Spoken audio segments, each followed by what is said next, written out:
Luis Rafael Dávila y Colón. Saludos, Luis, buenos días.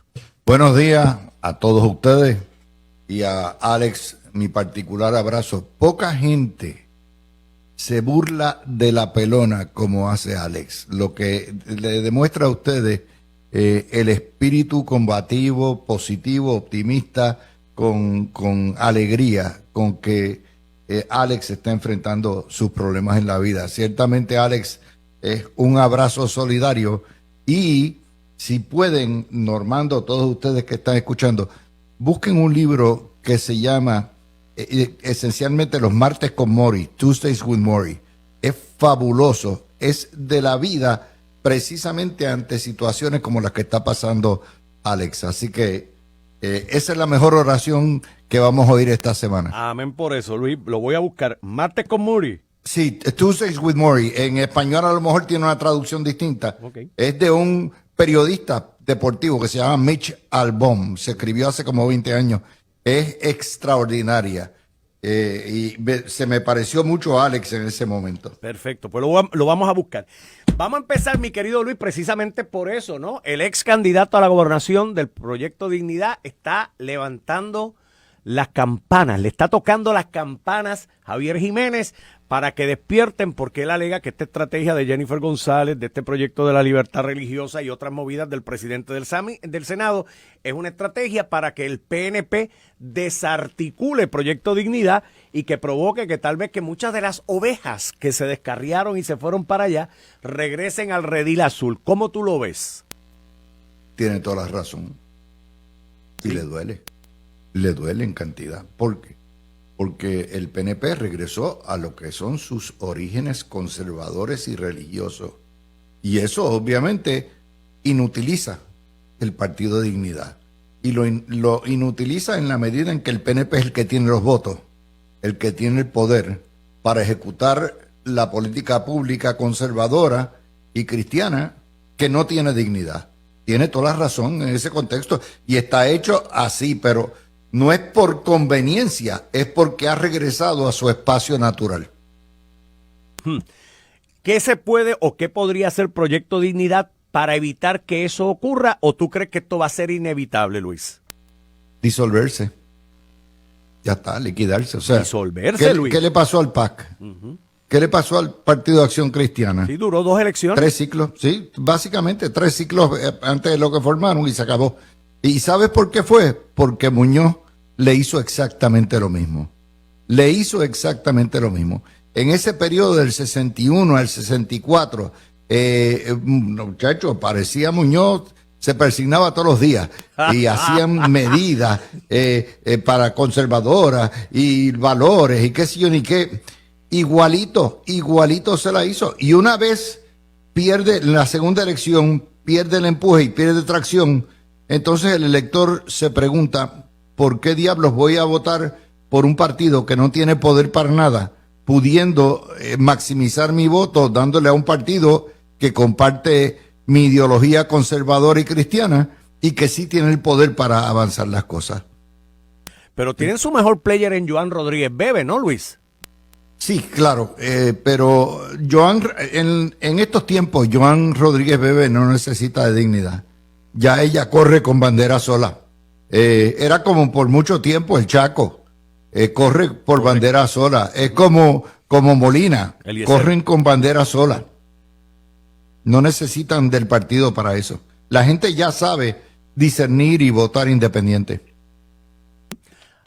O sea que quizás el futuro de Joan pudiera ser pues una candidatura independiente antes de asumir tal vez el reto de una candidatura a la gobernación.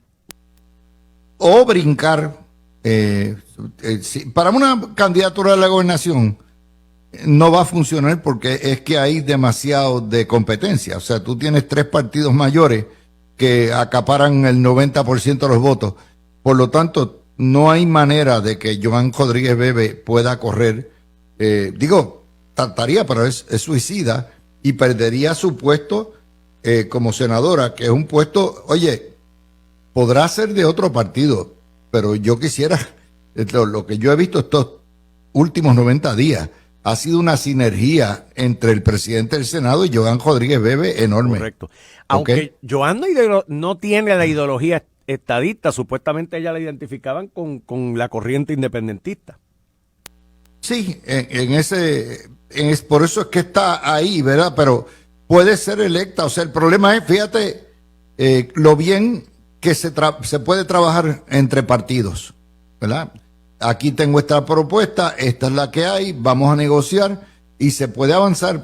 Lo que me recuerda, Rubén Berrío, uno de los legados más grandes de Rubén Berrío se hizo con Pedro Rosselló. ¿Sabes cuál fue? El Museo de Arte Puertorriqueño. Es correcto. Ese proyecto y eso de Rubén lo hicieron hasta el final. Y mira que hubo oposición, que si no lo hagas aquí, aquello era obras públicas municipal, cuánta cosa hay. Se pusieron de acuerdo y hoy es un museo que da orgullo tenerlo. Interesante. Ese gobierno también de Pedro Rosselló trajo otras personas que no eran de ideología estadística. Yo me acuerdo José Arsenio Torres en educación, a Wilda Palau en el Instituto de Cultura, entre otras figuras. Interesante. Dejemos un poco la clase de historia. Luis, se ha estado hablando y se evaluó los 100 días de Jennifer González y demás, pero de los 100 días de Pablo José, ¿qué se puede decir de esos primeros 100 días del representante puertorriqueño en el Congreso de los Estados Unidos? Bueno, Pablo José, consciente de que es un cero a la izquierda Luis, en Washington. Pero Luis. Bueno, y como novato y como demócrata. Y entonces fíjate que los que controlan el Partido Demócrata ahora mismo son los radicales. Y él no es radical en ese contexto. Por lo tanto, es un doble cero a la izquierda. Y él está enfocado en a lo que vino, ser gobernador. Y se ha pasado el tiempo aquí. Así que desde el punto de vista político partidista de lo que está haciendo por su partido, obviamente sus 100 días han sido buenos. Pero como comisionado residente, pues no hay nada que enseñar, porque no hay poder para enseñarlo. Okay. Mira, la gobernadora se ha tenido que gastar en un cuarto de año ya 600,000 billetes en cabildero. Si tuviéramos una delegación congresional como un estado, o si fuéramos una república, no habría que estar gastando en tanto cabildero. Así que pon en contexto qué hacen los cabilderos dentro de la dinámica del Congreso de los Estados Unidos y por qué son necesarios, Luis. Mira, primero, en la ausencia de senadores y 5 representantes y de voto presidencial, sencillamente tenemos que recurrir al ay bendito y al lloriqueo. Los cabilderos te trabajan varios asuntos. La gente piensa que es estatus. No es estatus. Si tú miras lo que está gastando la gobernadora en esos 4 firmas de cabildero, es acceso, es pala. ¿Por qué? Porque la gobernadora, tú sabes que nunca fue muy afín con Donald Trump. Ahora se lo tiene que chupar. Por lo tanto, ella tiene que contratar a la gente con mayor acceso y mayor confianza en la Casa Blanca. ¿Para qué? Número 1, para minimizar los recortes. Número 2, para acelerar la reconstrucción eléctrica. Y número 3, para ver de qué forma y manera puede mitigar el efecto de la guerra arancelaria. Y si por ahí caen varias corporaciones que vienen a montar caldero en Puerto Rico, porque son ahora domésticas, pues mucho mejor. Lo de estatus es totalmente aparte. Obviamente ya no puede depender de Pablo José para trabajarle y moverle cualquier asunto de estatus. Y en tercer lugar, te va a sorprender cómo se trabaja a nivel administrativo. O sea, tú sabes que el gobierno de Estados Unidos puede ser tan burocrático como el gobierno nuestro, sí, ¿ok? En ciertas cosas. Y cuando se atora algo en FEMA, en vivienda, el cabildero que tiene acceso a eso logra las cosas mucho más rápido. Mucho más rápido porque no tenemos representantes ni senadores. Un representante o un senador te llaman vistas públicas rapidito y muchachos, entra todo el mundo enderezadito, derechito.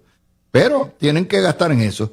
Desgraciadamente, esto es un mal de fondo que tiene necesario, que han tenido que pasar todos los gobernadores. Rojos, azules y si vienen los verdes también. Qué interesante. Qué interesante poner en perspectiva todo eso, ¿no? En medio de las vacaciones de Jennifer González, pues le han buscado todo, ¿no? Y le han estado criticando de que ella tiene un podcast particular, independiente, y que está anunciando ahora que su próximo invitado es Jovín. Todo esto que hace Jennifer González, ¿verdad? De su podcast y demás, que levanta críticas, ¿cómo tú lo ves, Luis? Bueno, primero es la vía alterna. Esta es la época de las redes sociales y de los podcasts y todo el mundo tiene un micrófono de frente. Eso es uno. En segundo lugar, ella lo que está haciendo, en cierto sentido, es soslayando a la prensa como interlocutora. Ella está viendo directo con el pueblo. Un podcast lo ve medio mundo, lo buscan, es a gusto, es streaming, lo bajas cuando te dé la gana, lo escuchas cuando te dé la gana. Y tercero, proyectándose como otra Juana de la Calle, ¿verdad? Que es ella saliendo de decir, esta es una de nosotros. Y entonces, pues, fíjate que el podcast es de todo menos política.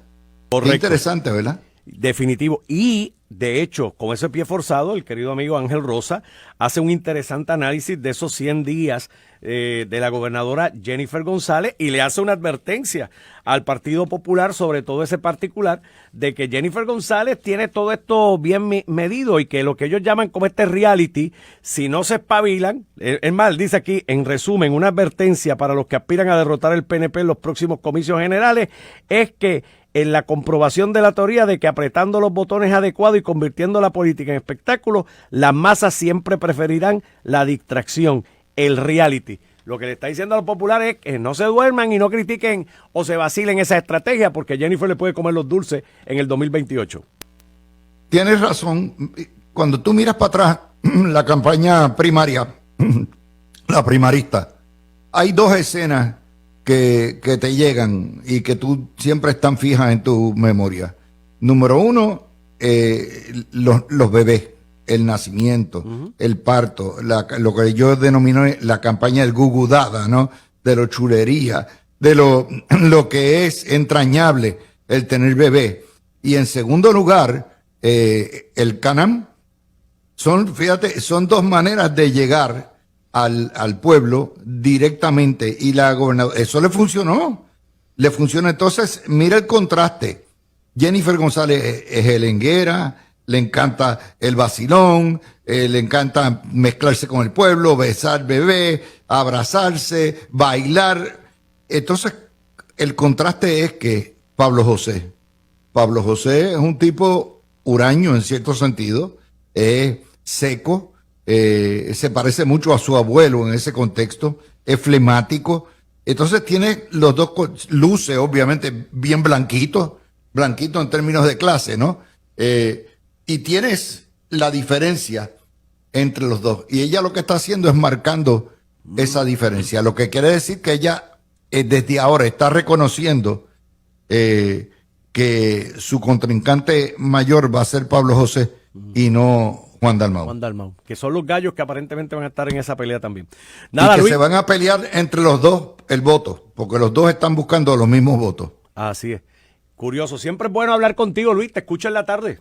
Un abrazo a todos ustedes y feliz y tranquila Semana Santa. Igual. Hasta la próxima semana. Son las 7:21. Vamos a los titulares y regresamos en breve con otras cosillas.